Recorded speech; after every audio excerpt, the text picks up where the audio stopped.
Hey guys, on this video, I want to talk about the absolute best side hustle, side gig of all time in the history of the world. That side hustle is real estate.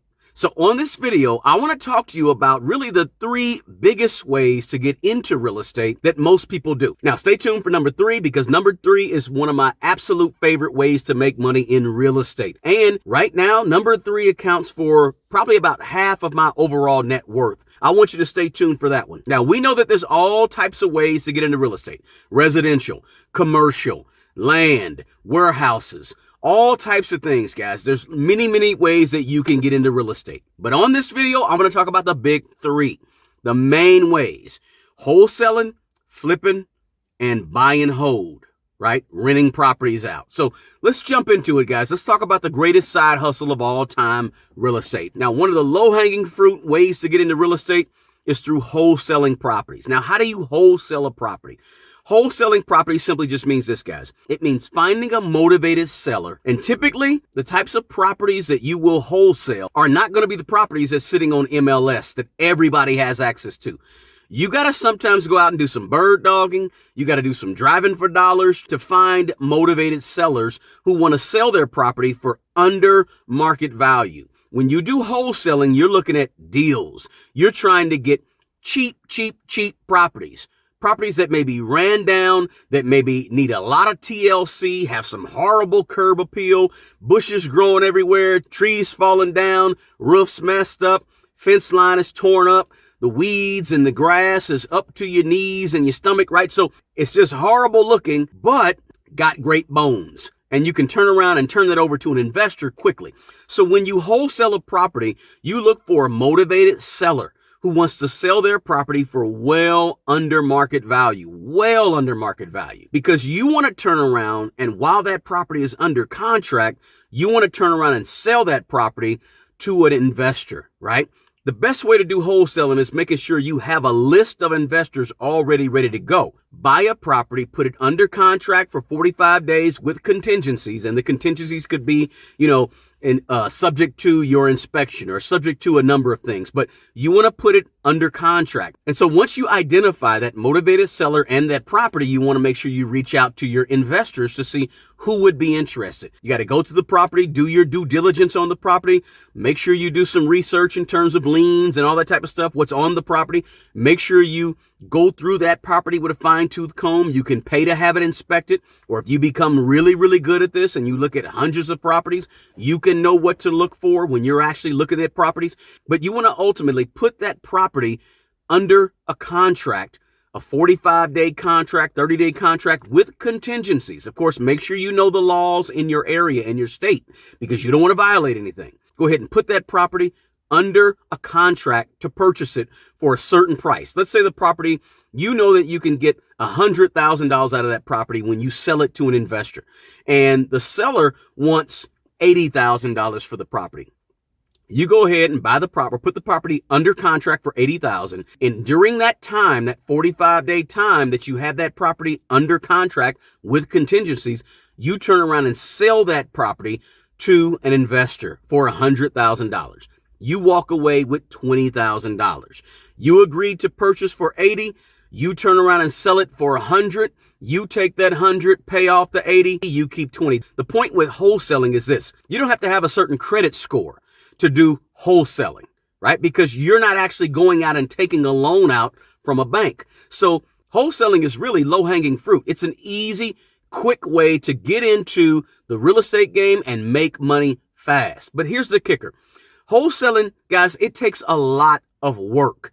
It's not easy. It takes a lot of work on your part to find those motivated sellers, to find those properties that are way undervalued, especially during a time like now. Wholesaling can be really hard when properties are expensive, right? So there's a lot of things to think about, but wholesaling is a way that you can get into real estate now, immediately, without regard to what your credit score is. Now, the second way I want to talk about getting into real estate is the flipping properties, right? So with flipping properties, now, flipping properties is a little bit different because you're buying a property, but you plan to personally hold it and sell it for more. Now, also with flipping properties, you almost become like a project manager because you're managing The whole renovation of what needs to take place if there are renovations that need to take place. Now, granted, you may buy a property for $80,000 on a flip, but you know that once you turn around and sell that property, you can sell it for $175,000. But now you have to begin to figure out, okay, I'm going to buy it. What is it going to cost to actually bring it up to that $175,000 value? What do I have to do? What are the repairs that I have to make on that property to bring it up to value? Again, you have to know how to evaluate properties, right? You have to know what things cost. What does it cost for new flooring? What does it cost to put a roof on? What does it cost for new doors and windows? What is it going to cost you for any type of landscaping to bring this up to par? What is it going to cost you for perhaps a new kitchen, right? You need to know these types of things when you're actually estimating in the beginning of a flip. Before you even buy a property, you have to know what it's going to cost to actually bring that property up to value. So with flipping, it takes a little more skills with flipping than it does with just wholesaling, right? With wholesaling, you got to figure out, okay, what are things selling for? I'm going to buy it for this price. I'm going to sell it over to an investor, and that investor can ultimately make XYZ amount of money. But with flipping, you're in charge of all the work. So you have to be the one to figure out, what are all of my costs? You have to come up with really, really solid estimates on the cost of every little thing to bring that property up to the value that you ultimately want to sell it at. So with flipping, there's a little more science involved with flipping. There's a little more skill involved with flipping. You have to have a little more experience when it comes to flipping. I'm not saying you got to be the most experienced person out there, because you could be brand new to real estate and do a flip with no problem and make lots of money, right?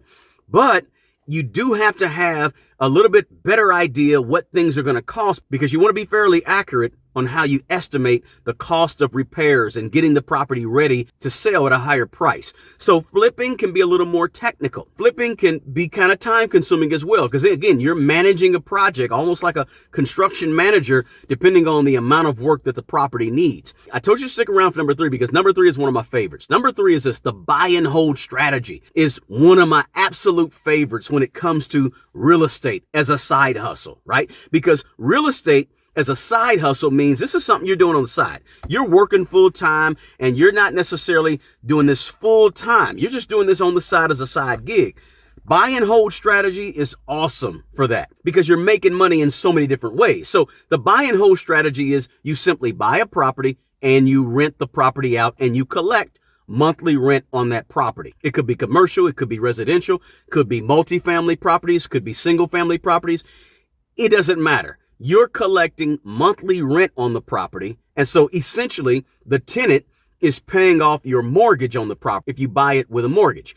And at the same time, not only are they paying it off for you, but they're giving you monthly checks. You're getting money on a regular basis. And not to mention, the property is appreciating in value, right? Year over year over year over the course of time. You're buying a piece of property and you're holding that piece of property. Now, the other thing about buy and hold real estate is ultimately you have to figure out, well, do I want to actually manage the property myself, or do I want to hire some type of property manager, right? So that's something you got to think about. If you don't mind getting that phone call at midnight or 2 in the morning every now and then, manage your own property. If you have 1 or 2 properties, if you have 3 or 4 properties, manage your own properties. When you get to the point in the buy and hold strategy where you have 10 and 12 and 20 different properties, you're probably not going to want to manage all those properties yourself. Totally up to you. Also, the beauty about the buy and hold strategy is it easily translates into a permanent gig, to say that, hey, once you get 15 or 20 properties, a lot of folks just stop working.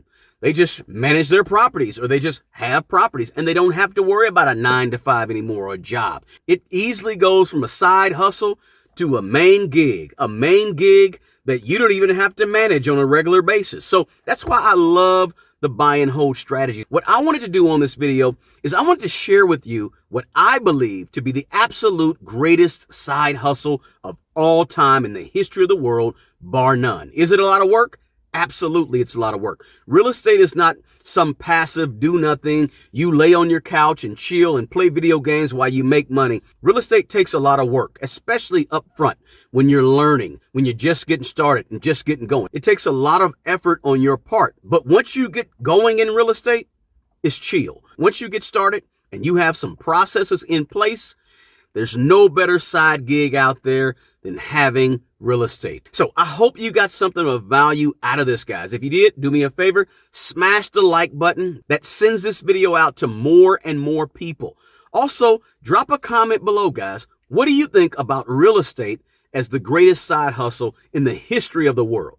Let me know in the comments below, guys. And also, check out a few of the videos I put up here, guys, for more real estate tips, real estate advice, property management advice, etc. Hey, the best person to take care of the old you is the young you. Do me a favor, take care of yourself. And as always, do me a favor and take care of other people. Until the next video, peace.